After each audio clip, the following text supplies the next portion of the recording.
여러분들이 혹시 성경책을 가지고 있다면은 겉표지 한번 첫 장 한번 열어보십시오.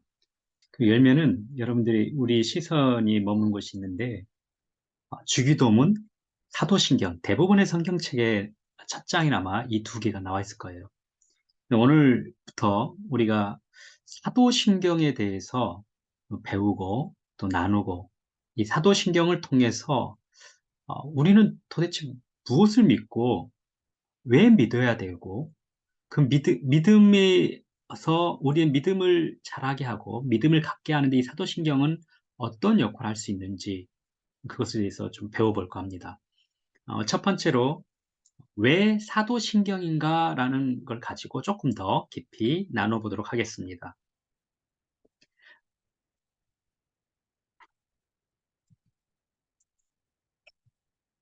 사도신경의 처음 이제 아주 생소한 분들도 있을 거예요. 근데 여러분들이 처음 믿음을 갖기 위한 분들이 있을 거예요.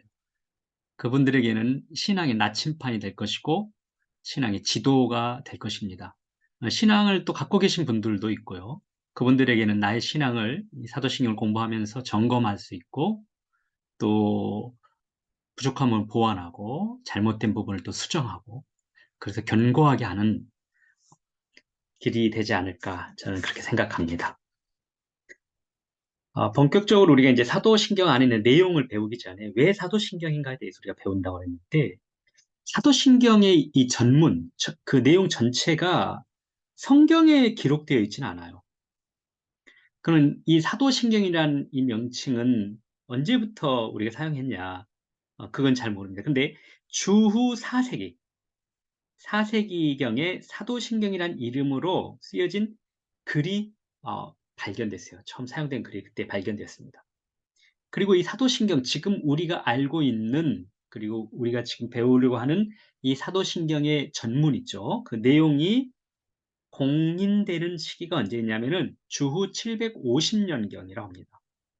그래서 주 750년경에 이 지금의 이 사도신경의 내용으로 공인되었고 그 이후로 계속 교회의 전통 안에서 전수되어 왔습니다. 그런데 이제 사도신경의 내용이 성경에 기록되어 있지 않다고 그랬잖아요. 그래서 정확히 언제부터 시작되었는지, 누구에 의해서 시작되었는지는 알 수가 없어요. 그래서 우리에게는 두 가지 중요한 질문이 생깁니다.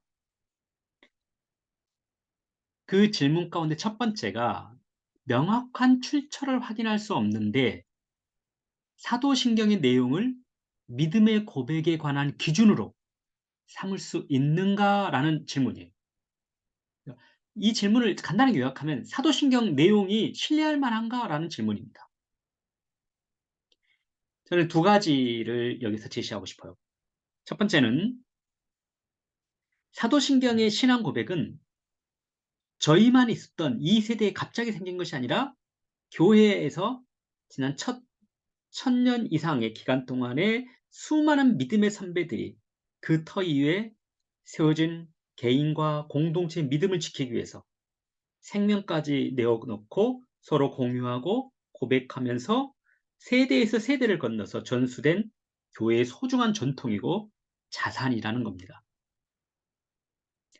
그 두 번째는 저희 개인적인 경험과 확신에서 나오는 건데요.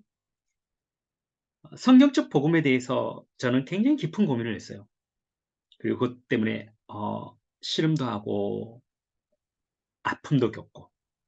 근데 하나님의 은혜로 그 고민과 씨름하면서 하나님의 은혜로 특별한 신앙 경험을 했습니다. 그리고 삶의 변화를 가져온 계기를 만났어요. 그 결과물로 제가 이제 작은 책자를 한 권을 썼어요. 이게 뭐냐면 복음 설명서라는 책자입니다. 지금 우리 그 유튜브 채널에도 그 강의가 10강으로 해가지고 올라와 있는데요. 복음 설명서의 부제로는 이렇게 달았어요. 조각난 복음에서 온전한 복음으로. 이것이 제가 씨름하고 또 고민하면서 하나님의 은혜로 새롭게 저를 깨닫게 해주신, 가르쳐 주신 복음이었습니다. 그래서 여러분들에게 함께 이 복음 설명서를 이미 들으신 분도 있을 것이고 또 지금 처음 이 책에 대해서 소개를 받으신 분도 있는데 제가 이제 그 책자를 통해서 쓰면서 그리고 계속적으로 묵상하면서 이 사도신경의 내용을 보는데 이 사도신경의 내용은 복음의 핵심을 다루고 있다는 거예요. 그리고 이 사도신경은 성경적 복음이라는 것을 저는 그래서 확신할 수 있습니다. 두 번째 질문인데요. 사도들의 신앙 고백이라는 근거를 찾을 수 없다고 그랬잖아요. 이 신앙 고백의 도대체 이 원문이 어디에 있는지를 우리는 발견할 수는 없었어요. 사도들까지. 그런데 사도신경이라는 명칭 사용에 문제는 없는가라는 거예요. 예, 이 사도라는 명칭은요. 누가복음 6장 12절 13절 성경에서 처음 언급되고 있는데요. 이때에 예수께서 기도하시러 산으로 가사 밤이 새도록 하나님께 기도하시고 밝음에 그 제자들을 부르사 그 중에서 12를 택하여 사도라 칭하셨으니 여러분들 예수님의 처음 부르신 제자들이 12제자라는 것 아시죠? 12제자를 부르시면서 그들을 사도라 부르셨어요. 누가 부르셨죠? 예수님께서 12제자를 향해서 부르셨다는 거예요. 자, 그러면은 이 12제자를 이제 사도라고 합니다. 이 사도들은 2000년 전에 육체를 입고 오신 예수님을 눈으로 배웠어요. 만지고요. 그분의 입으로부터 들려오는 말씀을 직접 듣고 그 모든 것을 목격했던 제자들이었습니다. 그러니까 이 12제자들, 이 사도들은 어떻게 보면은 예수님을 최초로 목격한 목격자들이었다는 거예요. 예수님께서는 이 최초의 목격자들, 이 사도들에게 특별한 명령을 하십니다. 세상에 땅 끝까지 복음을 전하라는 거예요. 이 복음이 예수 그리스도의 이야기거든요. 그러면서 이들이 사도라고 불려지는 그 이름 속에가 바로 이 명령이 있어요. 사도라는 의미가 무슨 의미냐면 보내심을 받은 자들이다 그런 뜻입니다. 누구로부터 보내심을 받았죠? 예수 그리스도로부터 보내심을 받은 자들.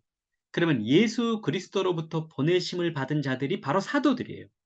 그 사도들은 예수님의 보내심을 받으면서 예수님을 최초로 목격한 목격자들이었어요. 그 목격자들이 자신의 삶을 생명을 바치고 자신의 삶을 송두리째 바치고 그 확신, 신앙의 확신을 고백하면서 증언한 이야기가 사도행전의 이야기가 나와요. 그리고 신약성경의 이야기가 있습니다. 이 사도들은 자신들이 보았고 들었고 경험했던 모든 예수님에 관한 이야기에 대해서 그들은 경험한 것에 대해서 확신합니다. 그리고 그 확신의 이야기를 고백하는 거예요. 그걸 신앙 고백이라고 합니다. 그러니까 최초의 신앙 고백자들은 누구겠습니까? 예수님의 12제자, 사도들이었단 말이에요. 그 사도들은 최초의 신앙 고백자들이었고 그 최초의 신앙 고백자들이 예수님으로부터 보내심을 받은 거예요. 그 예수님으로부터 보내심 받은 이 사도들을 통해서 그 다음 세대에 복음이 또 전해지겠죠. 예수님의 이야기가 전해졌어요.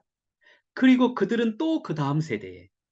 그래서 세대에서 세대를 이어서 계속 전수가 되었을 거죠.